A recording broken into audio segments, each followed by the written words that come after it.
Good evening. I'm Michael Whitehall, Jack's dad, and I've been asked to make one or two announcements about this show. So sit down! Jack attracts the most terrible load of riffraff, doesn't he? Now, mobile phones all off. My wife gave me a mobile phone recently. It's absolutely outrageous, and it goes off all the time.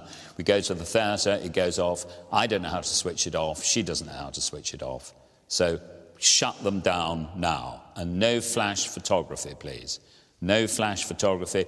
Don't want you downing your loads onto some twat book or whatever you do, because that's not permitted.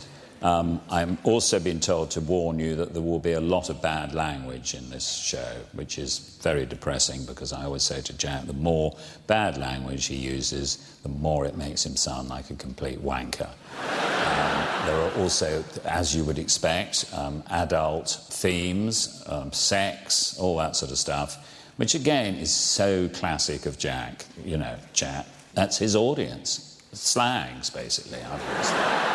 Anyway, when the show gets to its interval, which I'm sure many of you will be looking forward to, don't leave it too late to get to the bar, because there'll be chaos out there. So rush there, and don't go anywhere near the wine, which is ghastly. Go for the gin and tonics, vodkas, that kind of stuff. So enjoy the show. That's the end of my contribution. And buy the DVD if you haven't already bought it. But why you could conceivably think it was worth buying, I cannot think, when there are so many really good DVDs out there on the market. I mean, you could buy the new re-release of Colditz, you could go for the Forsyte Saga, or World at War, I see, has come out again on DVD. The Aeneid line with my dear friend Anne Stallybrass. Andrew Marr's new series about the canals of Britain. The original Tinker Tailor Soldier Spy, which was, I tell you, a hell of a lot better than the current one. The Duchess of Duke Street. To the Manor Born, you could get that on a DVD with Penelope Keith and Peter Bowles. Now there's a comedian for you. And of course, anything with Nigel Havers. Horseman Riding By, The Cook Report, there's another show that... fantastic.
Beginning of his DVD, and he made it look a lot easier.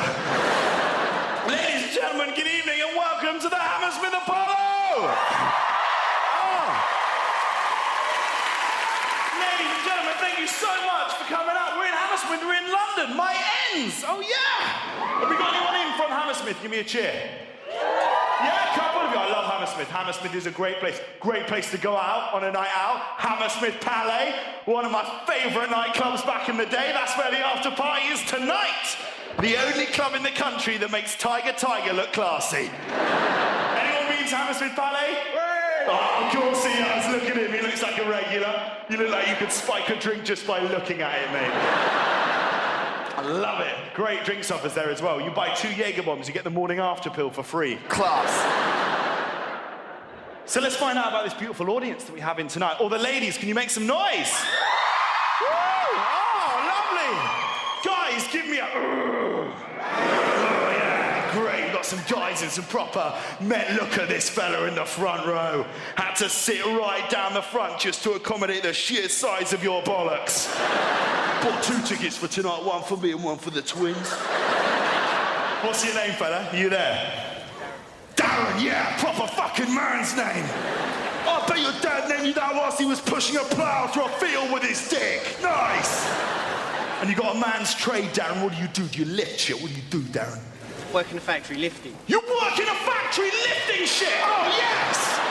Darren, you've not let me down. And you're wearing the suit. I like that. You got the shaved head, but you're still rocking the suit. You look like a footballer on his way to court up on rape allegations. I like it. A real man. Because I'd love to be like you, a real man. Because I love men, not love men. That came out wrong.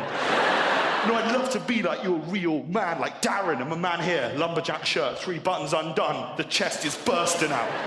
Real man like you. I'd love to be like you, a real man like you. Because it's hard for us, isn't it, sir? No. Calm men like ourselves, we get it tough. You wouldn't know where to start with bleeding a radiator, but I bet you make an incredible bechamel sauce, am I right? Yeah. Stick a bay leaf in, I know your tricks. So I'm excited that all of the men and all of the ladies are here tonight, because this is my show. This is my show. I've been touring it, been all around the country. I went to Bristol. That was the last stop on my tour. Went to the West Country. Love the West Country. Yeah, anyone in from the West Country? Nice. Great. Very laid back pace of life there in the West Country. Very different to London. I had a bit of trouble getting down there, truth be told, right? I was on the train on my way to Bristol. The train went through this place called Bedwin, okay? Now, not many of you will know Bedwin. Bedwin is a tiny little rural village right in the middle of Wiltshire, okay? The only time you might have heard of Bedwin is it was once on an episode of Time Team. Really good dig, actually. I watched it in one of the trenches. Baldrick, right? He found the remains of a woman that had been burnt as a witch. Last March, right? It's really backward. So I'm in a little place, little Bedouin, on the train. All of a sudden, the train stops and the PA system comes on. It's the conductor. He's like, ladies and gentlemen, unfortunately, this train is now being evacuated due to a terror alert. I beg your pardon? We're in Bedouin. I suspect Al-Qaeda might have slightly higher priorities on their hit list than rural Wiltshire. Also, I thought terrorism, that's done. We've dealt with that now. It's not an issue anymore. I watched the news. I listened to it. There was a guy on the news recently, an expert, right? And he genuinely said that apparently obesity is now a bigger threat to this country than Al-Qaeda. I thought it's definitely not. What would you rather have sat opposite you on the tube on your way home tonight? Some mental guy with a beard and a 100-yard stare with a backpack full of Semtex, or just a jolly little fat kid with a backpack full of Quavers? That's right. But I get confused when I see it now. Like, I went onto the plane recently and they were still trying to take away my toiletries. I mean, what the fuck is that about? I was like, madam, have you not seen the news? Mr. Bin Laden has been shot and dumped at sea. The war on terror is won. There are now far more pressing issues at hand, like the war on dry skin. This exfoliator is coming on, bitch. You know what I'm talking about, hey? Clarence, Natural Glow. She didn't let me onto the plane. So we're carted out. We're at Bedwin Station. We all get carted out onto the station platform. It's freezing cold. It's a Sunday night as well, to add insult to injury. So we're all there, feeling pretty depressed, tutting away. It's Sunday night. You missed the X Factor results show. This is so shit. Not me, Darren, obviously. I was going to go home and watch something manly, you know. Ooh. Something on Bravo. Danny Dyer's top 10 ways to kick a dog. Yeah, naughty. So I'm there, stood on the platform. I'm next to this big posh guy as well. This is like the worst thing that's ever happened to him. He's having like a tart fit. It's absolutely outrageous. This country's gone to the dogs. And I'm stood there, right? And the guy from National Rail comes out to address the assembled crowd. And I could tell that he was excited, right? This was his big moment. He'd worked at Bedwin Station for his entire life. He was pumped. And he walks out, right? And he's trying to sound intimidating as well, which simply doesn't work if you've got a West Country accent. If you want proof of this, watch that docudrama they had on Fred West on ITV. It documented the life of one of the most evil serial killers this country's ever seen. But at no point were you ever scared because of his voice. What did you do with her next, Mr. West? I chopped her up and I put her in a bin liner. What are you like? So out he comes, Mr. National Rail. He's ready for his moment. Okay, clears his throat. He's like, ladies and gentlemen, unfortunately, all of the trains from this station will now be delayed because I have personally spotted on platform 2, a suspicious package. To which the massive posh guy next to me shouts back at him, well, put it on the train to Swindon and we can all fuck off home.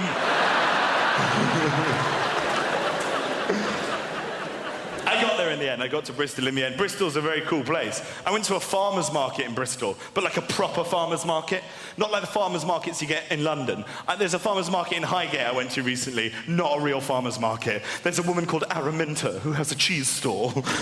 You go up. What would you care for today, sir? I have this goat's cheese from the scorched valleys of Tuscany, or maybe you'd prefer this Gruyere from the Alpine peaks. I picked up a bit of cheese at the Fish Ponds Farmers Market in Bristol. I asked the man where it was from. He went, a farm! That's a farmer's market. That's not to say Bristol as a place is not impervious to a little bit of pretentiousness, because Bristol, as we all know, is the home of one of the worst breed of girls you will ever find, because it has Bristol University. And that girl is the lesser spotted, did I tell you about my gap year? I've been trapped by them a couple of times. These girls that go off travelling in their year out, and the only reason they've done it is so they can shove it down your fucking throats. You go to the pub with them. Oh my God, where to start? Preferably near the end. It was amazing. Me and my friend Vaskiri, who's ethnic, by the way, did I mention, and Cassandra, who didn't get into Leeds, so she went to Liverpool, which means she's so good with foreign languages now. We just tottered round Tibet, smoking the most amazing Thai grass and felching lepers, and we found the most wonderful little monastery on the foot of Mount Hitcha Pitcha Matcha Vakacha Arno. And we stayed there for weeks just helping the orphans. Just think, haven't the orphans suffered enough? I'm not having a go at charity work, though. I'm not.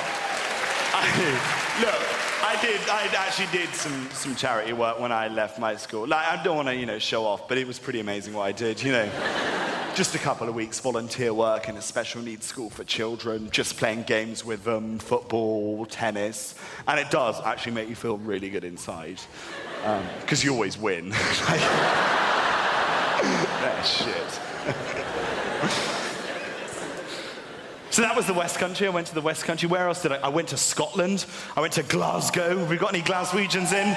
2. Well, that's enough for a fight. I love Glasgow. Glasgow's a great place. Quite a tough city, though. Glasgow's the only place I've ever been where you see toddlers walking around with muzzles on so they don't rip off Rottweilers' faces. But I arrived in Glasgow and I decided, right, what I needed when I was in Glasgow was to go out and start my day by getting a proper breakfast. I needed some energy, some food inside me. So I set off into the centre of Glasgow and I found myself a classic, sort of traditional, greasy spoon Scottish cafe. I walked in, there was a very dour-looking Scottish waiter staring at me, wishing that I was dead with every fibre of his being. I sat down and I ordered myself a big bowl of Burke muesli with all the fruits. And I took out my laptop and I just started typing away, just having it. Yeah, that's how I type. It's a pedal-assisted laptop. And I was there typing away on my laptop. And then I made the fatal error, all right, of asking my newfound Scottish chum, the waiter, whether he had any Wi-Fi access. To which he looked at me as if to say, I haven't even got access to my fucking kids. I was like, oh, God. So at this point, I wasn't feeling particularly well loved. And then, thank God, the best thing that could possibly happen in this situation then occurred. An American couple walked in. And all of a sudden, I was no longer public enemy number 1. As soon as this woman waddled into the shop, hey, Marty, come in here, they're definitely gonna have waffles. The waiter, he's clocked them, he's having a xenophobic stroke in the corner, Yankee Doodle fucking bitch. She's as welcome in here as a bowl of couscous. I'm gonna take a shit at omelette. She sits down, she's eating really loudly, she's slurping on her coffee. She gets to the end of her coffee, she slams it down and starts clicking at the waiter. I'm like, oh my God, this shit's gonna get messy. She's like, sir, come over here. I finished my coffee. I will now have my free refill of coffee. Oh dear. He did not like that. He looked at her like she had just ordered dead baby soup or something without batter. And he couldn't couldn't even formulate a response. He wanted to say something, but no sentences came out of his mouth. After a minute of just aching and squealing, eventually he managed to shit out just a, "No!" She, cool as a cucumber, goes, Sir, I'm gonna give you a little reality check here, okay? In America, if you order a coffee, we give you a free refill. In front of everyone, he looks her dead in the eye and he goes, "Love, in Glasgow, we don't give a fuck." People were applauding him, patting him on the back. There was a guy in the corner of the cafe in a wheelchair that stood up to shout "freedom" as she wandered out of the cafe. Because that's the thing, isn't it? There are some things, right, that I don't think will ever make the cultural crossover. We're so similar to Americans in so many ways, but some things they'll never get. Like customer service, for example, all right? They love that in America. We will never have that in the UK. We don't do customer service, and I think that should be celebrated, because I do not like customer service. I think it's an ugly thing. I like going into a shop anywhere in this country and knowing exactly where I stand, knowing that I'm a piece of shit. Now, phone shopping, for example. Phone shopping here is so easy. You walk into the car phone warehouse, you know the drill. You're gonna get ignored for days. There'll be a corpse at the counter where some elderly man has gone in and tried to upgrade without his wife there to help. And even when you do get assistance, it's gonna be from some patronizing little teenager in a suit that's constantly gonna be asking you, "How many minutes you talking in a month, bruv?" "I don't know." But when you leave the shop, you feel like you've earned your phone. I had to go to the Apple store recently in New York. Oh my God. The Apple store in New York is worlds away. It is like a big, white, glistening cathedral of cunts. Before you even have your foot in the threshold of the door, there's some wank tub with a fringe in your face. "Hey buddy, my name's Drew. How's your day been going, hombre? What brings you to the Apple store today?" "I'm here to buy a phone, not make a friend. Fuck off." They applaud the first customer in of the day. The Apple store in New York, they all stand around clapping like dickheads as he walks into the shop. "Woo, we love you, man. Customer number one, you rock." Can you imagine getting away with that behavior at a UK phone shop? At my local T-Mobile, the only customer that's getting applauded there is the last one out of the day. "Oh, thank fuck you've gone. We're going down the pub, you blackberry wanker." And it works both ways as well. I had to get a train when I was in America. I got onto the platform, and on the platform they had a poster. On this poster was one of the American rail employees. She was this woman, she was all made up, her eyes were full of hope and life, she had a smile on her face. And then underneath it, a little slogan, "Hey, you got enough snacks for the journey? Enjoy your trip." Compare that to the posters that you get on every single station platform up and down this great country. What do you get? You get a picture of a National Rail employee with a massive black eye. Then underneath it, "Please don't hit our staff."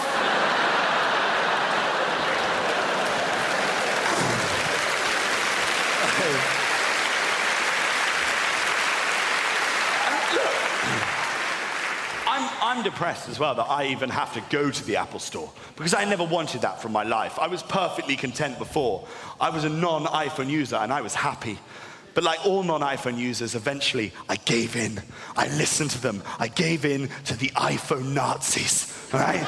These people that force you to get it. They make you buy it and they lie to you, because they don't tell you about the bad shit. They only tell you the good things. They don't say, "Yeah, this phone is amazing, but unfortunately it has a battery life of 20 seconds.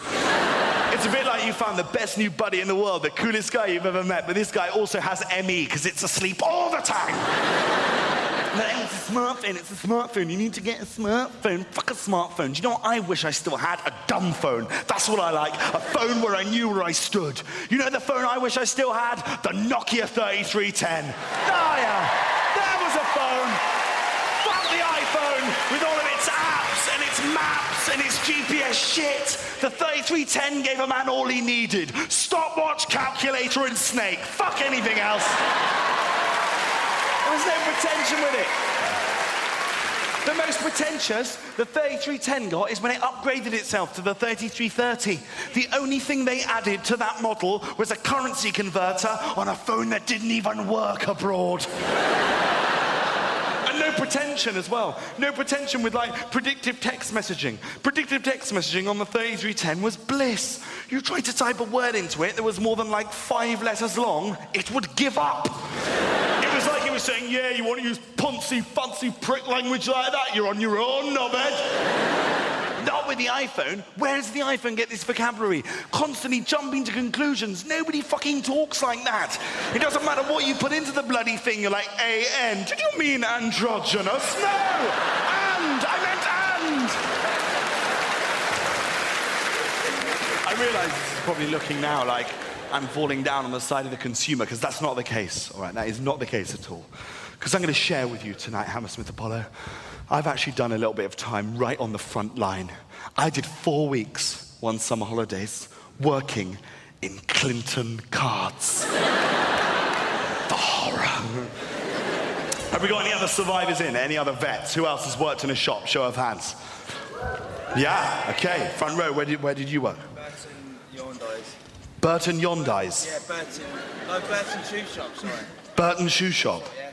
What did you get it confused with initially? There's different types of Burtons. This is probably why you didn't last very long there. Oh, you've been drinking, you're an alcoholic, okay. You were thrown out of the shoe shop, weren't you? Stole all the shoes. So what was your worst type of customer to come into Burton's shoe shop? The most annoying? Someone like me? Why someone like me? I have feet, I buy shoes. Why? Because I'd be quite picky with the shoes. I'd want something nice, would I? What are you rocking down there? You look like a guard in a women's prison. Like you should... It's a proper lesbian boot. I like it. No, I'm not...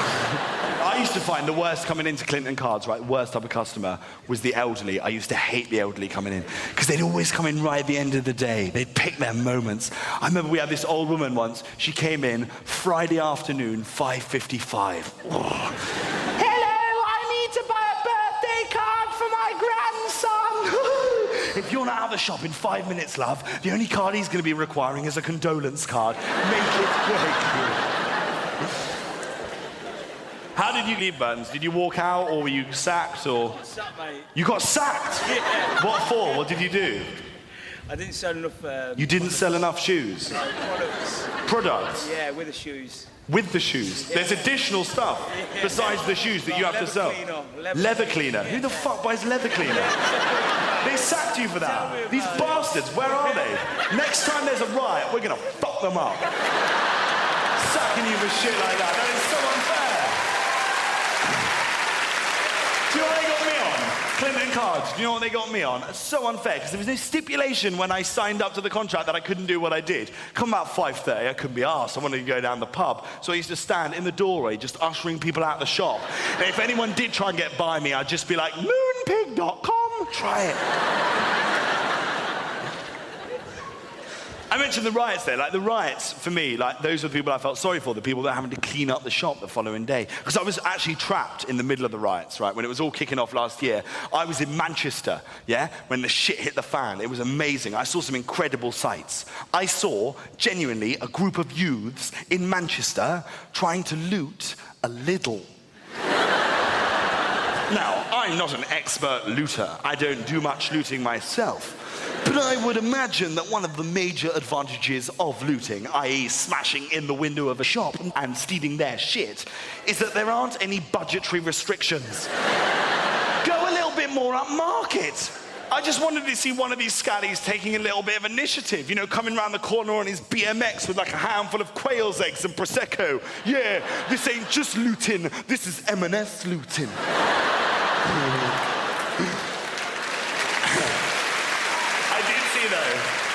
I did see one thing, right, that for me made the whole riots worth it, okay? A lovely little bit of poetic justice. There were these two little scallies in the middle of Manchester. They can't have been more than about 14, 15. They'd smashed in the window of a diesel shop in town. They'd stolen loads of clothes. They ran past me, stopped at the end of the street, and then I heard the line that made all of the riots worthwhile. This little guy picked up this pair of jeans, turned to his mate, and he went, "Oh, Dino, you knobhead!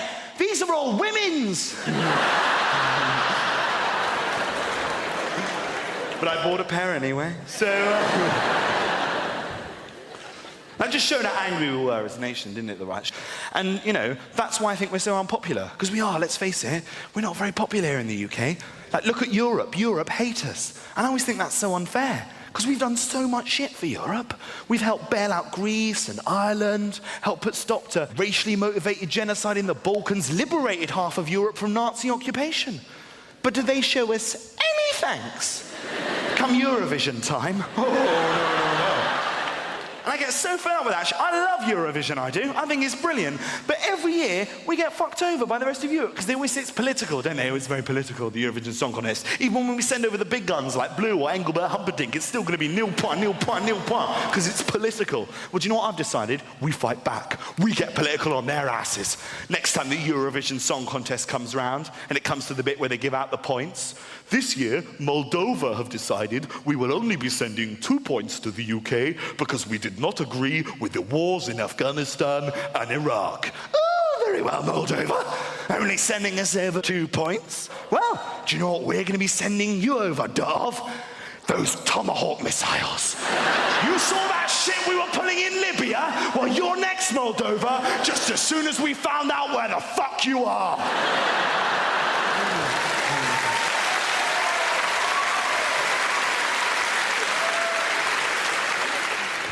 That's about as far as my politics goes, by the way.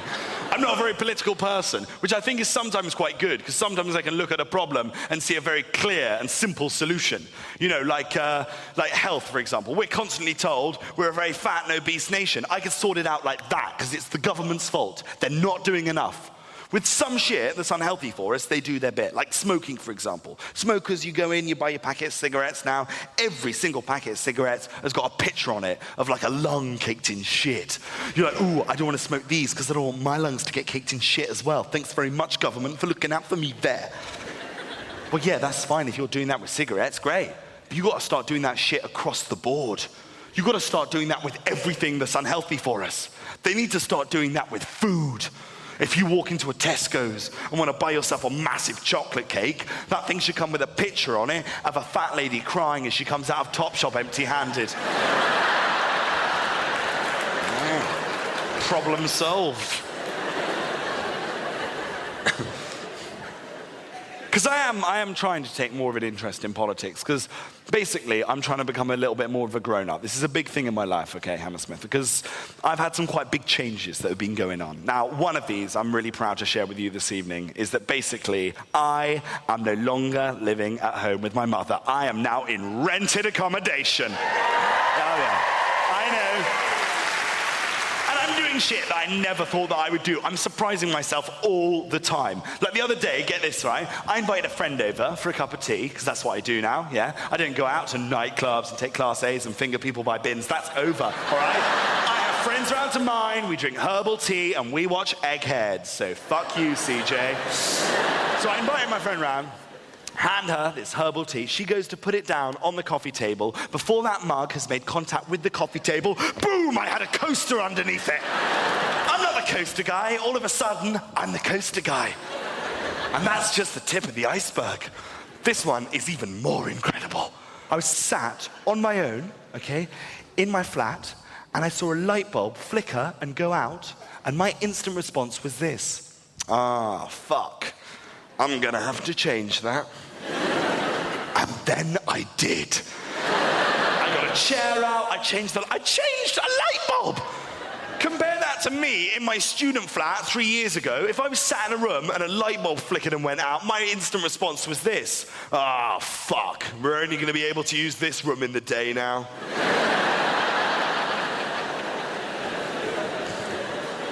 And like, there's some shit I draw the line out, okay? There's some stuff I will not be doing. Like, I received a terrifying phone call the other day from a friend, okay? I get a call from this girl. She goes, Jack, when are you going to invite me over for a dinner party? I was like, how about never? I've seen Come Dine With Me. I'm not putting myself through that shit. Because if anyone's seen Come Dine With Me, right, that will put you off having a dinner party or even having friends for the rest of your life. Where do they find those people? You could give them the best night of their entire lives. As soon as they get in the back of the cab, they're thinking about one thing and one thing alone, the tray of cash. They're greedy bastards. So, tell me, how was your evening? Oh my God, it was amazing. We arrived early, we were given vol au vents and champagne. We were then ushered through to the garden where we witnessed the most wonderful fireworks display and a live performance from the Beatles. We then tottered on through to the dining area where I sat down not upon a chair, but upon the naked coiled body of Megan Fox. For starter, we had a fruit de la mer platter followed by a rare unicorn steak. Midway through the meal, I needed to go to the toilet to relieve myself. There was no toilet to piss into, so I got to urinate into the mouth of the boy that bullied me at school. At the end of the evening, we were all given a goodie bag which contained a Nebuchadnezzar of champagne, rich, luxurious Belgian chocolates, and the love and attention that I craved from my father as a child. And I nearly forgot to mention, at the beginning of the evening, one of our assembled party announced to the group that they were, in fact, a vegetarian. So they were captured in a tuna net, dragged outside into the garden, told to stop seeking attention, and then shot in the face with a whaling harpoon. It was the most wonderful evening of my life, and that's why I'm giving our host for this evening a 2. Outrageous!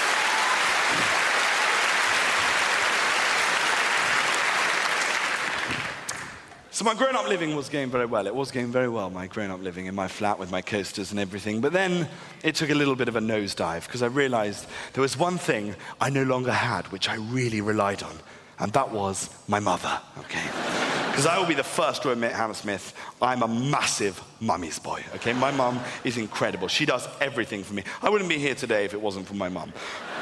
That's a fact. That's a fact.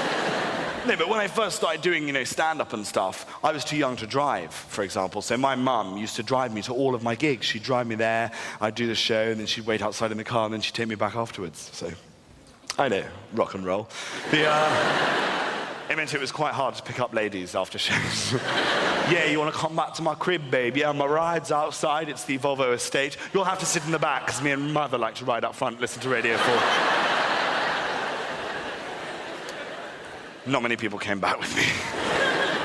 But I realized I didn't have my mum anymore. I didn't have my mum. And I decided what I was going to do, okay, this was my idea, was because I no longer had her, I thought I could start dating my mum. Not my actual mum, that sounds weird. No, I mean like a version of my mum that there would obviously be like a sexual aspect to as well, that there wasn't with my real mum. This is coming out wrong. No, which is not to say actually when I was living at home with my mum there wasn't one sexual element, and that was my mum had garnered the greatest weapon that any woman can have in any relationship with a man, the ability to deny a man from having sex, right? Because men, we just want to have sex all the time. How old are you over there in the t-shirt? How old are you? Yeah. 19, you must be like a fucking ball of spunk. You haven't been listening to a word I've been saying. You've just been working out when you can clamber onto the stage and fuck that E.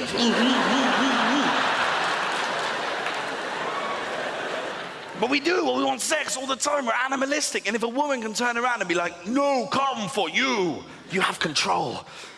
I realize that's not how women do it. Do you want to make love? No, come for you. But my mum did. She tried to stop me from having sex when I was living at home. And it wasn't that she didn't mind me having sex elsewhere. That wasn't a problem. Like, I remember I went away on my first ever sort of stag weekend with some friends to this horny, hooker-ridden pimple in Eastern Europe called Tallinn. My mum helped me pack my bag. In the front pocket, my mum put 30 condoms. 30. I was there for 2 days. I counted them when I came back. There was 31. But it was sex in her house that she wasn't happy with. And she had all these different ways, a whole arsenal of ways of stopping me from having sex in her house. Now, the first thing she did was to try and desexualize my bedroom. And she thinks I didn't notice. It was so obvious. The longer I'd be going out with a girl, the more children's toys would suddenly appear littered on the floor. Family photographs adorning every single mantelpiece. A massive framed picture of my creepy uncle above the bed. And this huge mound of cushions as well, towered high over the bedspread. You'd have to hack through before you could even get into the sheets. And they all had little things embroidered on them as well to kill any kind of sexual mood. You know, home sweet home, mummy knows best, daddy's under the bed. And it didn't stop there. there. It didn't stop there, no. The other one she did, right, is as soon as I turned 18, she bought me a new bed. I was like, oh, thanks, Mum, a new bed. The loudest bed I've ever had sex on in my entire life. This thing would creak in space. And it's not like I was having loud sex on it as well. I was trying to have the quiet... I don't know why I'm looking at you there, Darren. I'm sorry. No, but I was trying to have the quietest sex that I could possibly... I was very conscious that my mum was beneath me. Not beneath. No. I mean the room below, you sick fucks. It was stealth sex. That's what I used to call it, like proper stealth sex, the quietest. Me and my girlfriend at the time, we'd be having sex so quietly, we were doing it like we were Anne Frank's parents. It was that... Yeah, she didn't put that in the diary.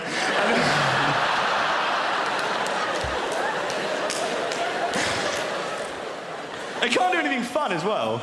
Can't do anything experimental. If I came home from a night out, we were a little bit tipsy maybe, she might be like, oh, Jack, do you want to try a bit of role play? Could you just play dead? Honestly, that would help.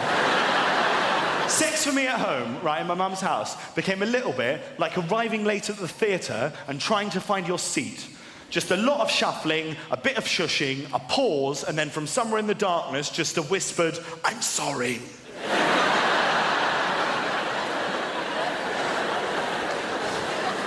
Say as well that I ever wanted any sort of weird sex. I don't like anything like odd. Like when it comes to sex, I like it very simple. I'm quite British about the whole thing, quite sort of Victorian British. I want 3 minutes in the dark, then we both roll over, assume the fetal position and cry for a bit. That's how it's done.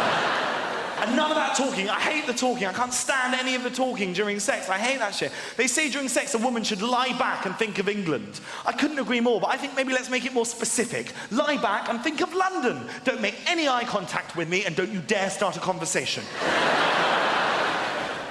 Because I've had a girl that tried to get me to do the dirty talk thing, and I warned her that it wouldn't work. This is not a sexy voice. This voice does not work within the echelons of a sexual environment. Therefore, any sexual contact will be conducted in complete silence. But she wouldn't listen. She insisted on doing it. I'd warned her it wouldn't work. She was like, oh, Jack, tell me I've been a bad girl. You've been a very bad girl. How bad? I don't know. Is there a scale? Worse than a looter, not as bad as Harold Shipman. Are you happy now?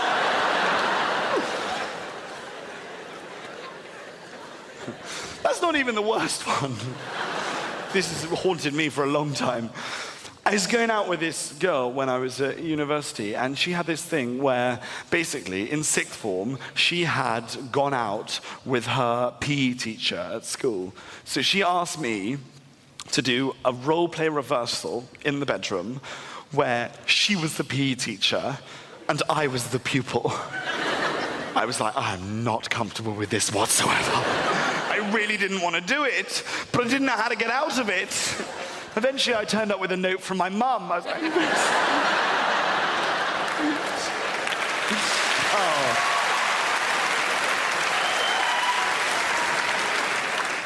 So, I haven't yet mentioned where my father lies in all of this, which is really to not give a flying fuck about any of it.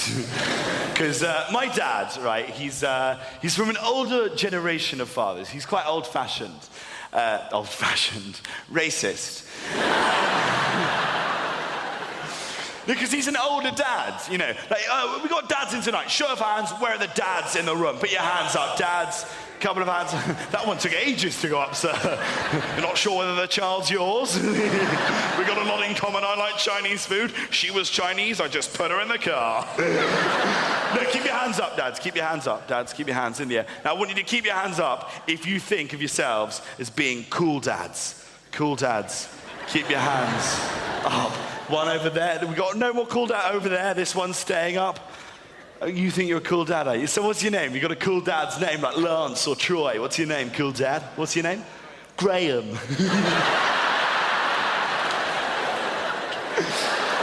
So, Graham, cool dad, Graham. What do you do, Graham? You got a cool dad's job like a jet ski instructor or marine biologist. What do you do, Graham?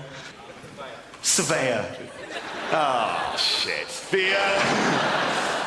Now, what I wanted to ask is whether you're like, you one of those cool dads, that's always trying to sleep with your children's friends. How old are your children? That's what I should have asked. Oh, that's your child. God, I'm sorry. How old is she? 13, right? You don't want to be sleeping with any of her friends. You need to wait 2 years. No more than 2. 3. This isn't going well. No, what I wanted to know is whether you've... this is awkward with your child sitting there. This doesn't normally happen. Have you prepared for the birds and the bees talk? You laughed. Your wife was like, no, he fucking hasn't. What I'm saying is you need to prepare for the birds and the bees talk. It's very important that you prepare for it, because if you don't, you'll cock it up. And it will never be as bad as what my dad showed me. Not showed. That sounds terrible. He didn't say, Jack, come in here. Right, this is the way your mother likes it. Well, just lean over and spank her tits. Yeah. Sorry. That's a rough image for me as well. Because my mum's tits are rank. They're not. They're lovely. Not lovely. Oh, she's in tonight. That's awkward. No, I didn't really get a birds and the bees talk from my dad. All I got, right, is when I was about, say, 15. I think it was 15, right? My dad picked me up from school in the car. We were driving along in the car in complete silence. He hadn't said anything to me. And we stopped at the traffic lights, and he just turned to me and he went, Jack, I've had a lock installed on your door. The last thing I want is for your mother Hillary to walk in and find you having one off the wrist. From him. Because my dad, he's quite a stern man, all right? He's quite a stern man, my dad. 2 brief stories that sort of set him up so you can understand what my dad is like. Both of them involve my dad, right, watching the news with me, because that's when he's at his most stern. The first of which, right, we were watching this news story, and it was a very sad story. It was really emotional. It was about this girl, right, and she'd been shot in like a drive-by shooting outside a KFC in Brixton. It was horrible. They were interviewing friends, family, witnesses, a lot of tears. It was really emotionally engaging. And it got to the end, and the news reporter summed it up. He said, an innocent woman has been gunned down in her prime, stood outside a KFC restaurant here in Brixton. Back to you in the studio. There was a pause in my sitting room, and my dad turned to me and he went, "Ha, that's not a restaurant."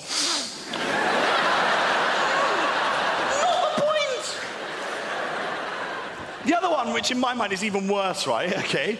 Me and my dad watching the news with my mum in the kitchen, lovely little family dinner, the news is on in the background. A story came on about a certain Robert Mugabe, okay? Right, now my dad is not really a fan of Robert Mugabe. I mean, no one's a fan of Robert Mugabe. If we've got any fans in, I suggest you leave now, because you won't like this next bit. But Robert Mugabe was on the screen, and I could see my dad was getting quite irate. He was tremoring, there was veins popping out of his forehead, he was getting really angry. And then suddenly, from nowhere, he just erupted, the biggest temper tantrum I'd ever seen him throw. He stood up from the table, started shouting at the TV, "Oh my God, he is the most odious man. He's a ghastly, wretched, Rhodesian little pimp. He's a horrible, odious, nasty, wretched, ghastly fucking cunt." He said it in front of my mum. My dad dropped the C-bomb. And my mother went ballistic. She went, "Michael, how dare you? I realize that he is a terrible man, but you do not use that word in this household. You do not use that word in front of my children." My dad, no word of a lie, swung round, looked her dead in the eye, and he said, "This is typical of you, Hillary. You are always defending Mugabe."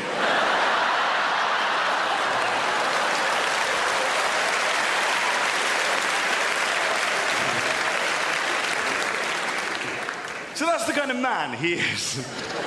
And when we were growing up, me and my dad, we argued quite a lot. We clashed quite a lot over some things that were sort of recurring, because basically, when I was younger, when I was growing up, I was quite a creative child. Creative, gay. And my dad didn't like that, because he was always sort of trying to, butch me up. He was trying to make me more sort of macho. And I think you'll agree, he's done a pretty fabulous job. And we used to argue all the time. And every time we argued as well, I'd always do the same thing. I'd run away from home. That's what I'd do. No matter what the argument was about, it was like, I'm running away. I'm leaving home. I'm going forever to live on the streets. You won't be seeing me again. Mother, pack my bag. Put in all the essentials, frubes, I'll need some frubes to eat and some my Merlin sticker album and maybe my Tamagotchi, because homeless people get more money if they have pets. Now bring it here, Mother. Put on my bag, and off I'd go. You'll never see me again. Where are you going, Jack? I don't know. I hear Moldova's very nice this time of year. And off I'd go, and then I'd wait at the end of the street. I wouldn't actually properly run away. I'd be like 100 yards away from the house, and I'd be waiting there for my dad to come and pick me up in the car. And it was very important that he got into the car. I needed him physically to get in the car, drive 100 yards down the road, pick me up, tell me that he loved me. I had to hear him say that, and then I'd get back in the car, we'd go home, and it would all be happy families again. And I'd say this happened on average once or twice a week. And as I say, often over recurring issues. One of them was that I went through a phase when I was younger, about 2 or 3 years, where I really liked Robin Hood. And I mean, really liked Robin Hood. To the point where I wanted to dress up as him all the time. And I had the most wonderful outfit as well. There were these little sort of green, I guess you'd call them fishnet tights, and then a spangled tunic, Claire's accessories belt, feather tumbling out the side of my cap. I looked fierce. Come and get me, merry men. And my dad didn't like that. He didn't like that. Because I wore that outfit to everything.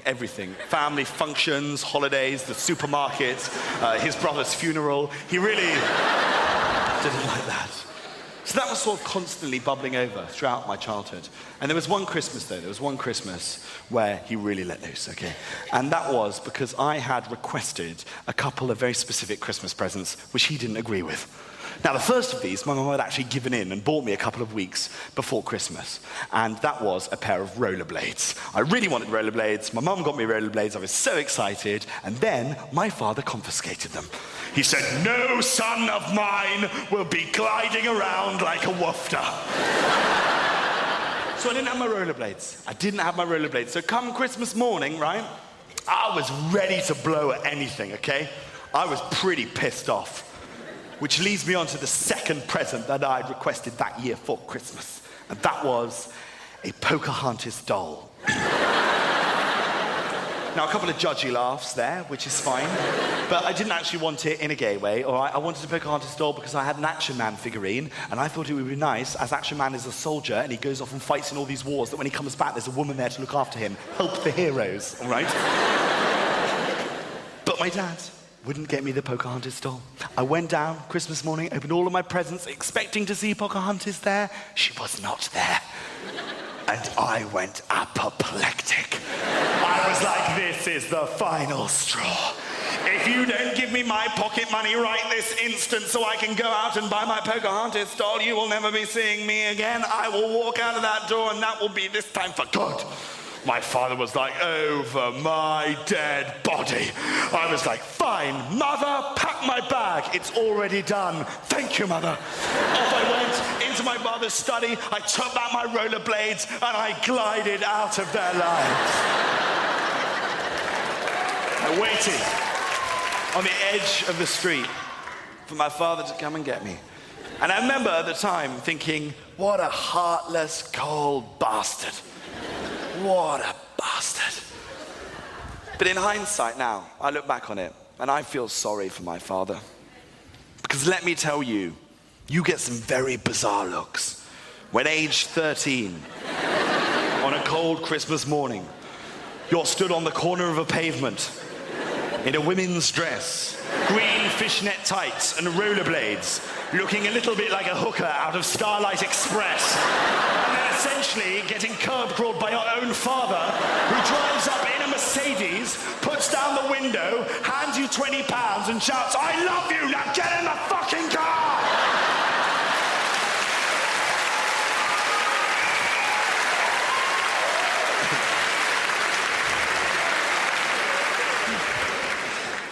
And you know, I genuinely thought, as I grew up, these pressures would evaporate, but they don't. They don't, do they? They change, the pressures that your parents put onto you. The one I'm dealing with now, right, is that my mum wants me to get married. She's obsessed with me getting married, and specifically, she wants me to get married to Kate Middleton. Right? Which sounds mental, because it is, but it's made slightly less mental by the fact that I was at school with Kate Middleton. So my mum sees that as like a missed opportunity, that I was at school with Kate Middleton, and I didn't end up marrying her.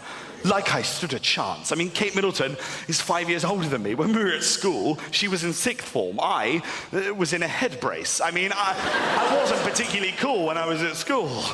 I played the recorder. My mum forced me to learn the recorder at school. She was like, oh no, women love a musician, not a recorderist, mother. The only way I'm getting a girl into my bed by using the recorder is if I fucking knock her out with it. But she gets annoyed at me now. She thinks it's my fault. She gets annoyed at me all the time and always brings up the Kate Middleton thing. Like the other day, I was staying at her house, right? I'd taken off all my clothes to get into bed. I'd thrown a couple of them on the floor. There was a pair of my boxer shorts on the floor, in which was the tiniest, weeny little skid mark. I mean, you could barely see it. My mother walks in with a laundry basket, scoops it up. She's like, that's why Kate didn't want you. So unfair. That's why I found the royal wedding so hard to watch. Because in one ear I had my mother, why can't you be marrying her, why can't you be marrying her? In the other ear I had the television, which was talking even more nonsense. Remember, they kept saying that thing, Kate Middleton is, of course, the first commoner to marry into the royal family. The first commoner to marry into the royal family. Commoner? What's this commoner they keep talking about? She attended my school. As you've all already gauged from my voice, demeanor, and hey, everything about me, the school I attended was not particularly common. They were writing and talking about Kate Middleton like she was from Harlem, like straight out the ghetto. She went to my school, Marlborough College. I'll let you into a little secret about my school, Marlborough College. Marlborough College made Midsummer Murders look like The fucking Wire, all right? We had one black guy in the entire school when I was there. It was ridiculous. He was a friend of mine called Daniel, and I shit you not, the headmaster at Marlborough College genuinely used to put Daniel in every single school photograph to try and make our school look more diverse. So, come on, Daniel, pop yourself on the end of the row there. I wasn't in the first 11 cricket team. Well, you are now, and afterwards you'll be combing that afro into pigtails, head girl.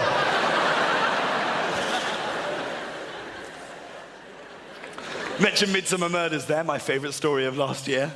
The producer of Midsummer Murders suspended pending an investigation into racism because he claimed the only reason Midsummer Murders worked as a show is because there was no black people living in the village of Midsummer.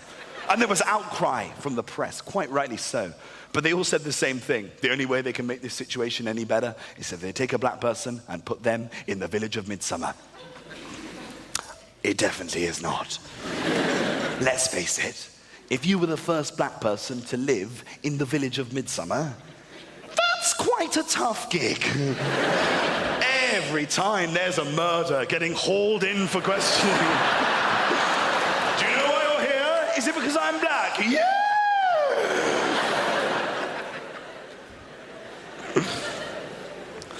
So my mum wants me to get married, and you know what? I decided that I would actually like to be in a proper relationship. And most of my relationships have never worked out. So this was my idea, right? I decided what I needed to do is to work out what it was that made a relationship work. So I did what any sensible guy would do in that situation. I went to a live recording of the Jeremy Kyle show in Manchester. Let me tell you, I learned some things that day. Some lessons that will remain with me for the rest of my life. Because at that live recording of the Jeremy Kyle show in Manchester, I witnessed in front of my very eyes a gentleman take on Jeremy Kyle and nearly walk away the victor. It was amazing. Because when he walked into the studio, none of us gave him a hope in hell. His name was Spider, right? And he was wearing a matching shell suit and cap. I was like, oh my God, man, Jeremy Kyle is going to chew you up and spit you out the other end. And I hope he gets done with you quickly so we can get onto the squabbling sisters that are both fucking the same guy, because that's why I came this afternoon. But right from the outset, Spider showed some serious promise. Kyle started out with a standard Jeremy Kyle opening round little teaser question. He was like, so, Spider, I hear that you don't see much of your children. Ooh, let's see what you got in your locker, Spider. Oh, buddy, old pal. Well, Jeremy, I admit that I don't see much of my children, but that's because I've got to work 2 jobs, one during the day, and then I've also got to do a night shift to earn enough money to pay them the child support that they deserve. I sat up in my chair. I was like, ooh, This guy's good. What you got next, Kyle? Kyle coils back for another blow. So, Spider, I hear...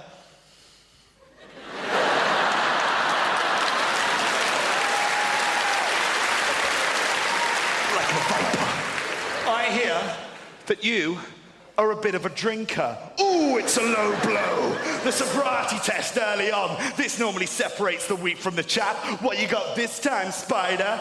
Well, Jeremy, I admit that I was a bit of a drinker, but I faced up to my demons, and I've attended various AA meetings, and I'm now proud to say that I have been sober for 3 years. What the fuck is going on here? Have I just seen a man sidestep Jeremy Kyle 2 times in a row? That's not in the script. I'll be telling my grandchildren about this momentous day when the matador finally met his match in this deadly dance of death. Carl didn't know what to do. He swoops to his side. He draws up an envelope. We all know what that means. It's lie detector time. Spider, I asked you on the lie detector whether you had ever cheated on your partner Raquel when you were in a relationship with her. You said that you hadn't. You were, in fact, telling the truth. OMG. FML. The audience then cheered for Spider. It was like Rocky IV. We were the Russians and we'd sided with Rocky. Carl didn't know what to do. He was on the ropes. He had one last throw of the dice and it needed to be doubles because he was in jail right then. He put his hand up to his ear. I'm like, fuck me. Kyle's calling him for backup. I ain't seen this shit go down before. Spider, I've had a word with our researchers, and they tell me that you have a motto. Oh, Jeremy, is that all you've got? A motto? Of course Spider's got a motto. We've already established. But this gentleman in a shell suit is no mug. What, you thought he'd walk into the arena of battle without a motto? Do me a favor, Jeremy. Well, come on, Spider. Oh, buddy, old pal. Tell Jezza what your motto is. Put him to the sword, and then you can parade around the studio with his head on a blooded fucking spike. What's it gonna be? We can't wait. Carpe diem. Mother knows best. Do unto others as you would have done unto yourself. Spider, the floor is yours. Complete silence before the studio. Everyone's gaze turning to Spider, suddenly elevated to being like Jesus delivering the Sermon on the Mount. Everyone looking. And then, in front of the entire studio, Spider stood up and said, well, Jeremy, my motto is if a woman can give a punch, she can take one.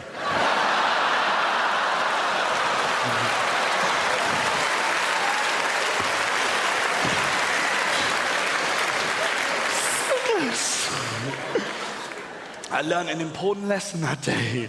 Relationships never require mottos. Look, I'm a sensible guy. I realized I would not get all my answers from the Jeremy Kyle show. I knew that I had to look elsewhere if I wanted to know what it was that made relationships work. So I decided my next port of call was to look for inspiration with the people that I knew. And I started with my grandparents. Because my grandparents have been married for longer than I've ever even heard of people being married. 65 years. And I looked at them and I thought, what is it that's kept them together over such a long period of time? How have they stayed so in love over all that time? And I realized what it was. It was something so simple yet beautiful. Fear. Because my granddad is terrified of my granny, and that shit works. And don't get me wrong, he's got just cause to be afraid of my granny. My granny is the scariest 82-year-old battle axe you've ever met. We call her Dorothy Soprano. She runs our firm. So we got couples in tonight. Where are couples in the car? This gentleman here in the checker chair, is this your lady wife next to you there? Beautiful, beautiful. How long have you been married for? 24 years. See, in America, that would get a round of applause, but here, people are just like, they must fucking hate each other. But that's great. 24 years. Yeah, sure. And let me ask you something as well. Are you scared of your wife? That was amazing. If we caught that on camera, as soon as I asked the question, her head just went... And you know what that looked know what she was giving you? That's, you fuck this up, no cum for you.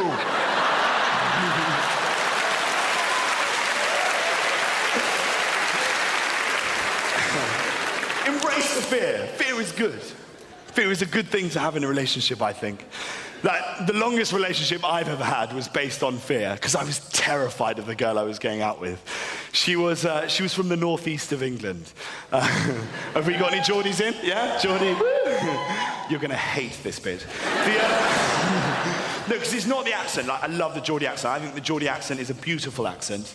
I'm quite defensive of it, actually. Like that whole Cheryl Cole thing. I was really annoyed by that, sacking Cheryl Cole from American X Factor because they claimed they couldn't understand her because of her Geordie accent. Bollocks. Nothing to do with that. It was to do with Americanisms, wasn't it? There's words that are different in America to they are in, say, Newcastle. Like, in America, they say sidewalk. In Newcastle, you say path. In America, when it comes to sexual contraceptives, they use rubbers. In Newcastle, you don't. That's right. I warned you. No, I love the accent. I think the accent is beautiful. And she had a very strong Geordie accent, and I loved it. It kind of turned me on. In fact, it was a bit of a problem, really, because I loved her accent so much, I was never really listening to a word she was saying. You know, we'd be out shopping in town. She might catch me looking at another girl. She'd be like, "Oh, Jack Pet, if I ever catch you looking at another girl like that again, I'll cut your dick off with a fucking spoon." Who's a little Geordie? Come on. She wasn't on a lead. That's why I didn't No, she was very nice, but she sort of changed as the relationship developed, as women sometimes will. Like, when I first met her, she was cool, she was funny, she was exciting. She said she was bi. I was like, ooh, sexy. It turns out she meant bipolar. She was fucking mental. She was a bit like one of them girls from Geordie Shore. You know the Geordie Shore program? Has anyone seen that? For those of you that haven't, right, it's one of these like sort of mock reality shows, a bit like The Only Way is Essex, except it's not like The Only Way is Essex. Geordie Shore makes The Only Way is Essex look like fucking Downton Abbey. On Geordie Shore, they just fuck anything. You'd love it. It's great, but the girls on it, they're terrifying. They're so scary. They look scary, for starters, because of some of the clothes they wear. There's a girl on it who wears a skin-tight fishnet boob tube. Now, I'm not a fashion expert, but the skin-tight fishnet boob tube, that's probably a look to avoid for most women, even if you've got the slenderest of figures. But this girl, no stranger to a kebab. I mean, she's like a bit I'm not being rude, but, you know, her BMI number is pi. She's like a big... And she goes around Newcastle City Centre in this skin-tight fishnet boob tube. She looks like a manatee that's been hauled in by a sea trawler. They're terrifying. And look, a lot of people say of Geordie Shore, oh, it shouldn't be on TV, they should ban it, they should get it off air. No, that's not true. They've just got it on the wrong channel. Geordie Shore should not be on MTV. It should be on the Discovery Channel. That would make it so much better if it had like a little David Attenborough voiceover. Here is the Geordie Shore in its natural environment, cocking her leg by a wheelie bin to expose her minge to strangers for chips.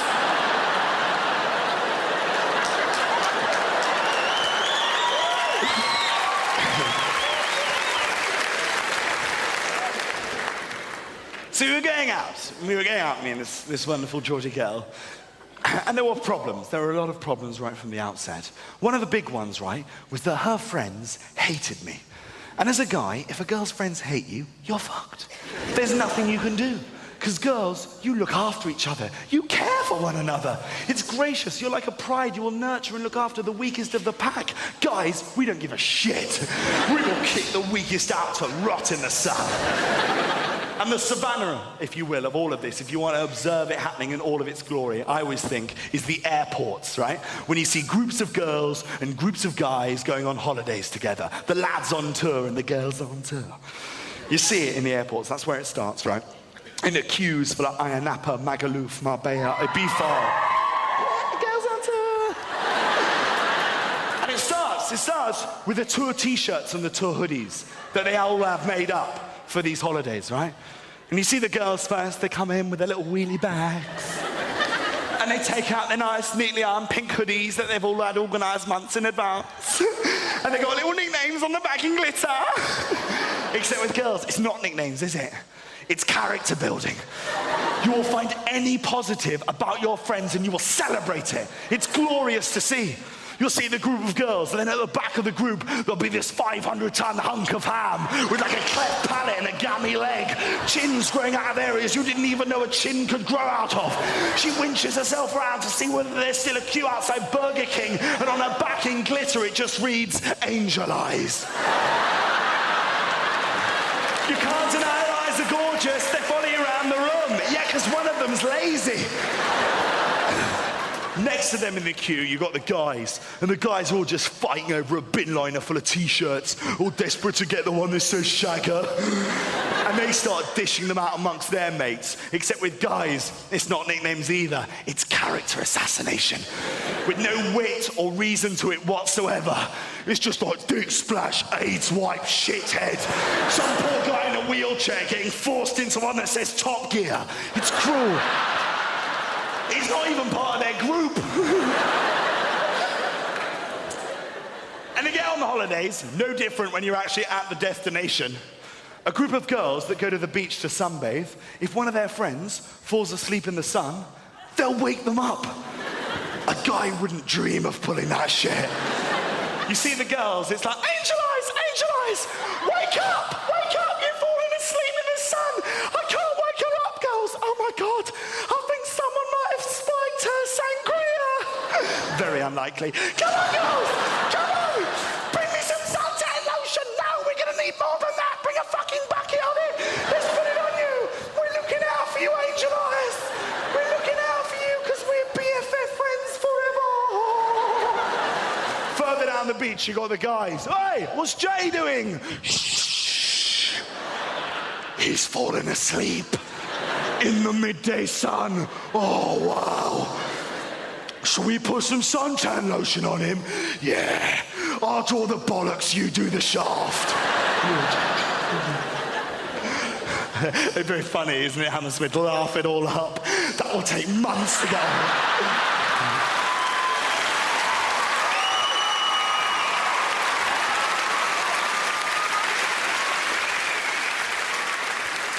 Never changes, no matter what happens in your life, what you achieve. It's always that same dynamic. I heard a story recently that made me feel so happy, all right? A friend of mine went to a house party in London. At this house party, right, he said that Daniel Radcliffe turned up. I was like, Harry Potter at your house party? That is so cool. I mean, presumably, because Daniel Radcliffe is one of the most successful people for his age in the world, a multimillionaire, a movie star, no less. People were coming up, asking for autographs, fans wanting to have their photograph taken with him. My friend said, no, that's not what happened. At 2 o'clock in the morning, I went upstairs at this house party, and 4 of Daniel Radcliffe's mates had locked him in a cupboard and were stood outside it chanting, magic your way out of that, dickhead.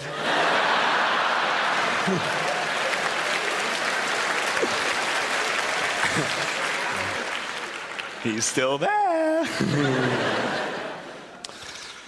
So yeah, I didn't get on with their friends very well.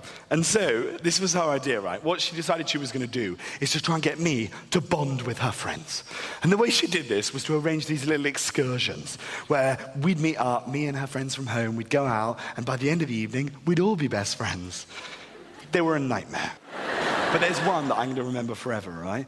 She calls me up out of the blue. She was like, Jack, some of my friends have got tickets. By the way, by this point, she'd become a little bit Jamaican. Jamaican dad or something. So she's like, Jack, what's the guan? I was... Sorry, Geordies. What's the guan? I got tickets to go and see the Swedish House... This is so bad. I got tickets to go and see the Swedish House Mafia at Brixton Academy. Do you want to come? Yeah. She invited me to a concert with her friends. That's the basic premise. So I was like, yeah, that's fine, yeah, go to a concert with her friends. That sounds like good fun. So I agreed we'd go to this concert. I arrive at the Brixton Academy. Outside the venue, she's there with her 4 friends. Now, there was one tiny little bit of information that she'd failed to pass on to me about one of the group. And it wasn't a big issue. I just thought, you know, it's the kind of shit you might slip into conversation. Because one of their friends, who went by the name of Matthew, was a dwarf. Now, don't get me wrong, I ain't got anything against dwarves, midgets, little people, whatever the little freaks like to get called. They're great, okay? But as soon as we went into this venue, it became very clear very quickly that being at a concert with a dwarf, not a particularly fun environment.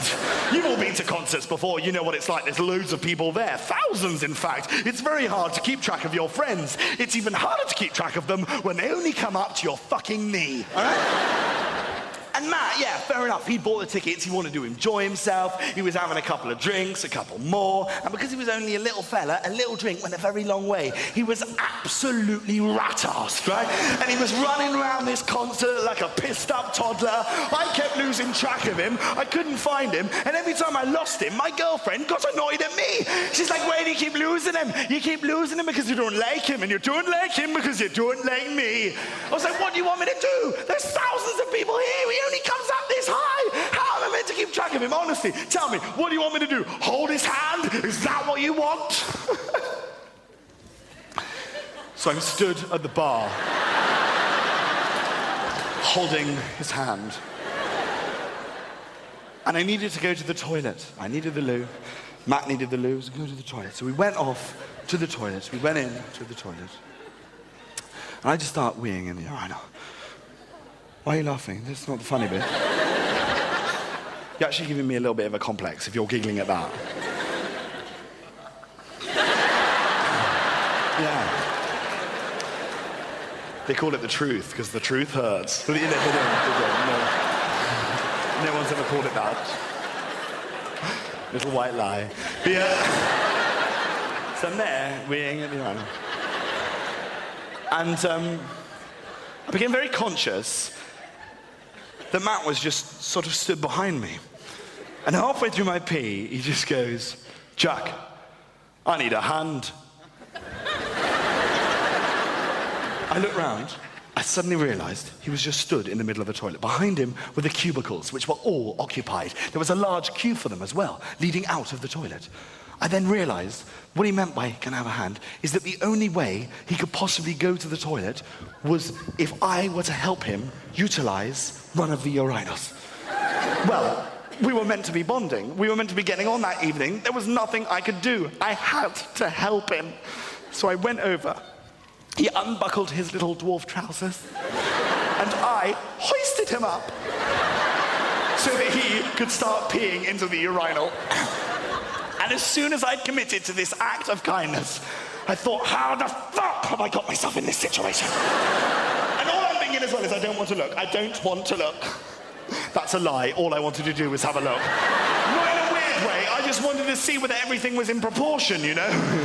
It wasn't. It was enormous. So he's peeing away. It's taking forever as well. My arms are really beginning to ache. How so much liquid could fit into something this small? The physics of it don't even make any sense.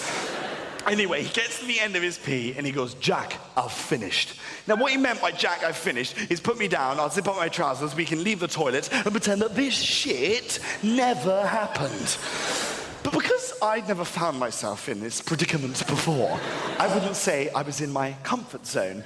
And indeed, I'd had a little bit too much to drink. When Matt the dwarf said that he had finished, what I genuinely thought is what all men mean when they've finished going for a wee. That he needed a little shake. So I start shaking him, he wriggles me with my hands, he storms out of the toilet, tells on me to my girlfriend, and she gets annoyed at me. She's like, you shook him? Why did you shake him? I was like, I'm sorry. I don't know what the etiquette is for drying the dwarf's massive schlong. I've been being for a piss. Let me know. I'll put him through the Dyson Airblade if that's what he fucking wants.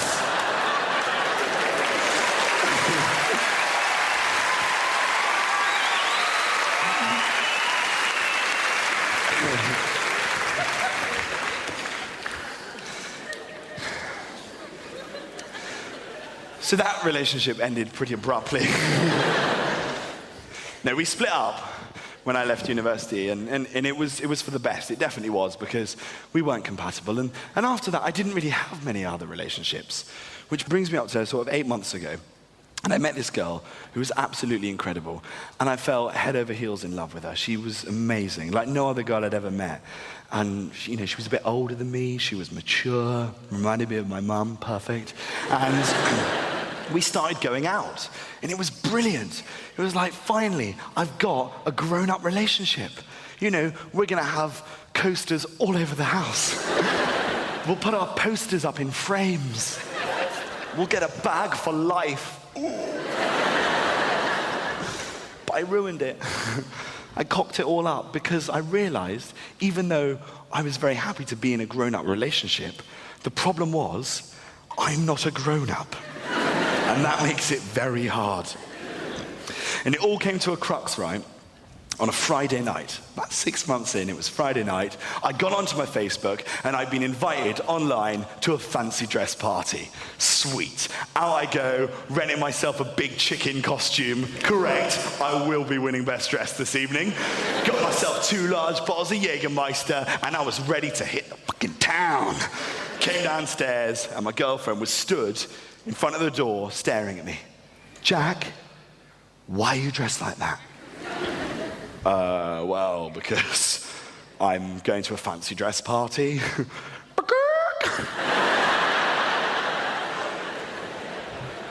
Nothing. She was like, Jack, you've forgotten, haven't you? Tonight is the 6th-month anniversary of our first date. We have booked a table at the restaurant we went on our first date to. And you've forgotten. Well, I don't remember seeing it as an event on Facebook, so does it count? Yes, it definitely counts. And I felt like a dick, I really did. This was someone that I cared about a great deal, and this was something that meant a lot to her, and it had gone in one ear, out the other.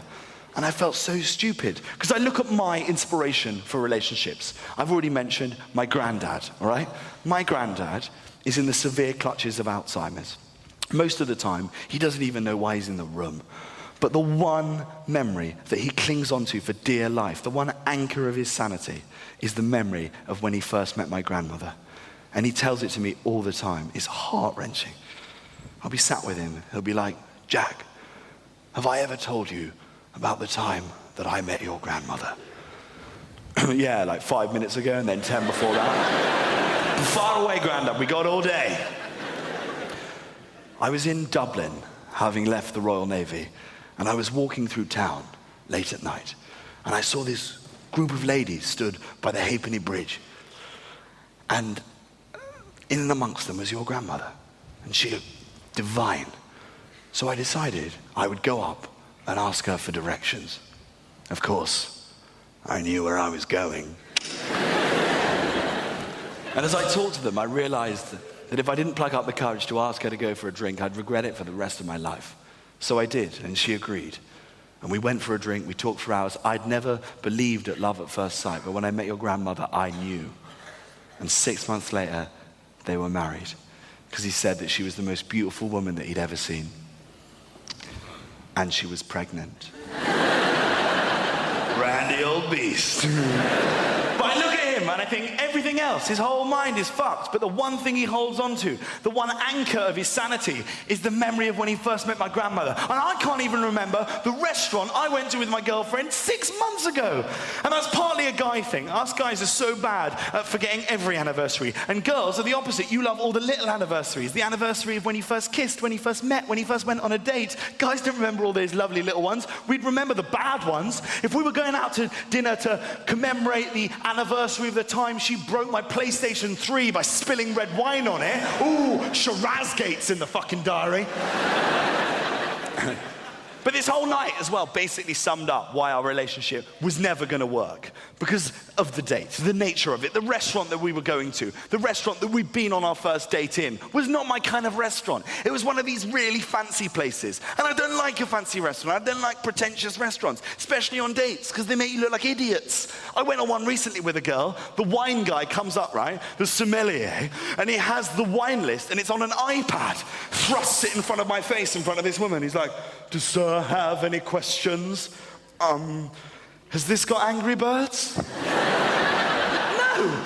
If you go to a restaurant on a date, you want to go somewhere where you can look like you know your shit, where you look like you're in control, which is why, if you ever take a girl on a date, there is only one venue and one venue alone. Any ideas? Nando's! Correct, ladies! Nando's is where you take a date. Because if you go to Nando's, you look like you know your shit. You arrive, you're greeted at the door. Hello, has sir ever been to Nando's before? Yes, I have, my good man. And we both know that you're going to be doing fuck all this evening, so stand aside. I'll have this booth in the corner. Ooh, bunket seating. That'll be nice for scooching up together when this date gets interesting later on tonight. So first, it's time for the wine.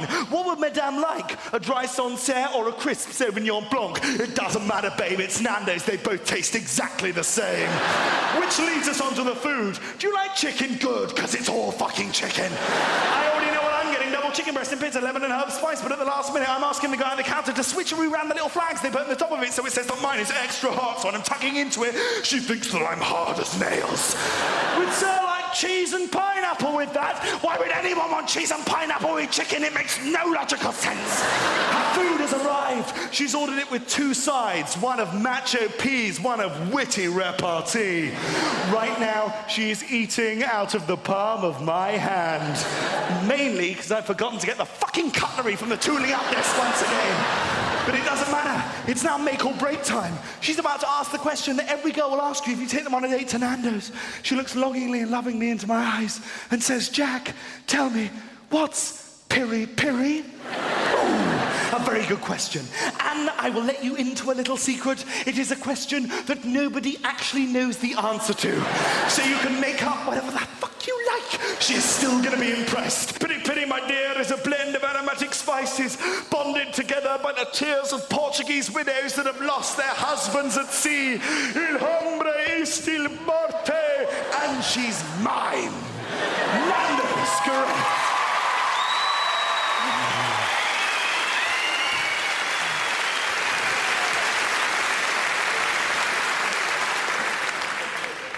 She didn't want Nando's.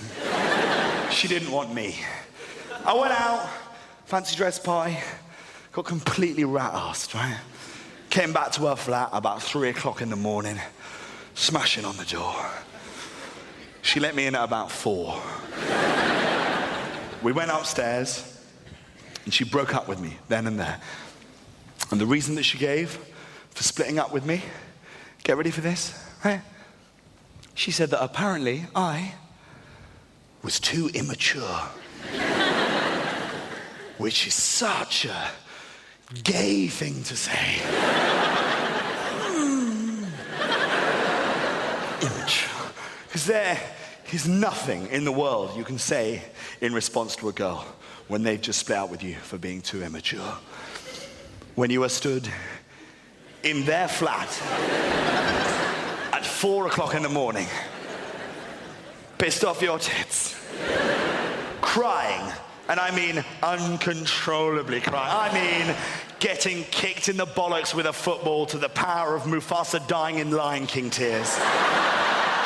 That are uncontrollably tumbling down your beak in a large Jägermeister-sodden chicken costume, having just walked in and boasted that you've just been thrown out of a KFC for storming in and demanding to have your children back.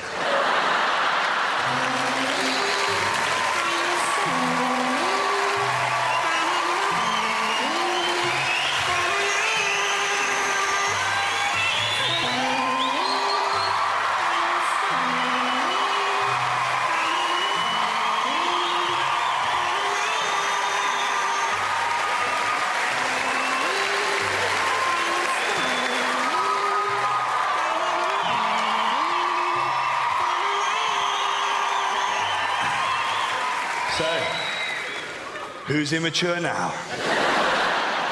Ladies and gentlemen, you've been absolutely wonderful. Thank you so much for coming out to see my show this evening. Now, one thing. Before I go, now, some of you that have seen me before will know that quite a lot of the time when I'm on stage, and indeed television, I spend quite a lot of my time talking about someone that I grew up with, that I attended the same school as, and pouring quite a lot of scorn upon said person. And that person is Robert Pattinson. The renowned Hollywood actor, star of the Twilight films, who I went to school with and was better than me at school and is indeed probably better than me now. But let me tell you, this evening, I will not be slagging him off because I am over it, all right? I've dealt with it, I've faced my own demons, and I'm not bitter anymore. So, Team Jacob. Now,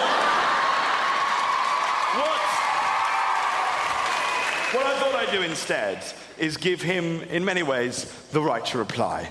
Because I went out and I got hold of every single autobiography and biography that's ever been written on Robert Pattinson.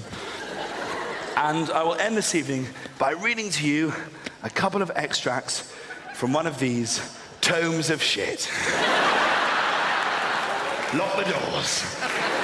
We're in for the long haul. So this is the book that I'm going to end the show by reading to you from. It's Robert Pattinson, a biography by Victoria Blackburn, 1999, bit of a steal. Literally, I shoplifted all of those. And I will be reading to you from the section, the chapter, entitled Rob at School. Rob at School. So, yes. Well, this is about when I was at school with Rob together. I'm not actually mentioned at any point in the book, which is fine, because I didn't want to be in your shit book anyway. So here we are, chapter Rob at School. Rob's school friend Hugo remembers how Rob was forever larking around. What a larker. What a fucking larker. Rob was made lunch monitor, recalls Hugo, but it wasn't a role he ever took seriously. He used to pinch everyone's chips in the queue. How funny, stealing people's chips in the queue. I went hungry every fucking lunchtime. We move on. Although Rob's now a Hollywood heartthrob, he also has a softer side. Rob admits to having quite a few phobias, which are listed below. Ooh, Robert Pattinson's phobias. I wonder what these will be. Maybe one of them's acting.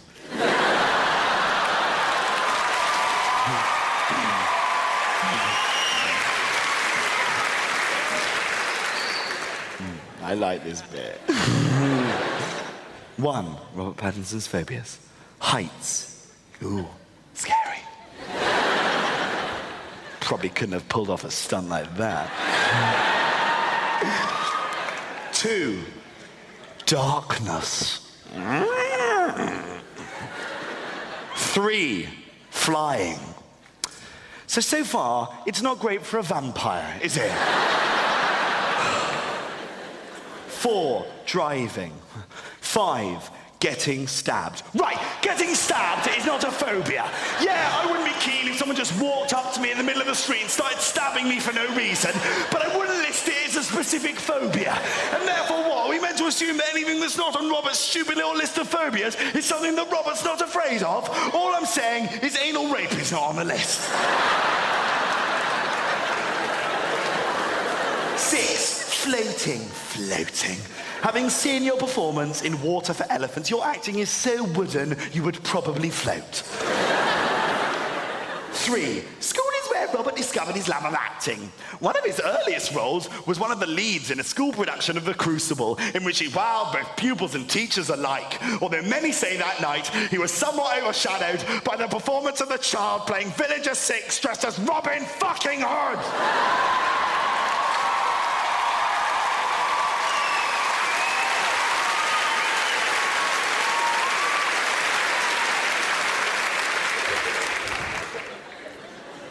Paraphrasing a little. I'm going to end on this little section here, and we've all had a very jolly time this evening. It's all been very fun, but this bit is very serious, okay?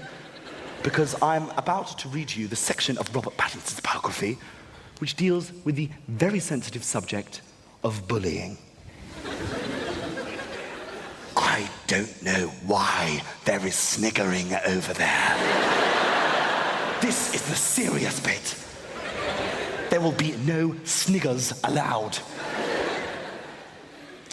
It's the first time I've ever said that phrase out loud. You realize with no sniggers allowed, one slip of the tongue with that and you are fucked.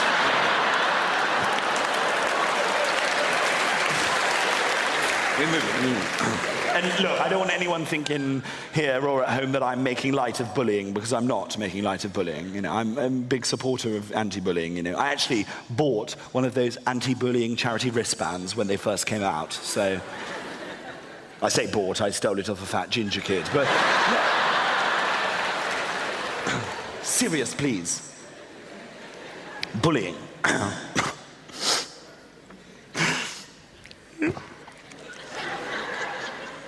It was not all plain sailing for Rob. Although difficult to imagine, Rob was actually bullied at school.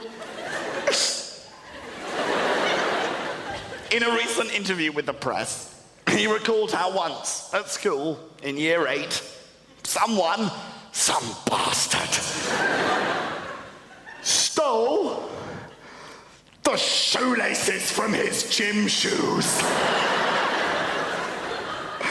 But he didn't let it get to him. He just carried on wearing them without. Who's laughing now? Ladies and gentlemen, thank you very much. Good night.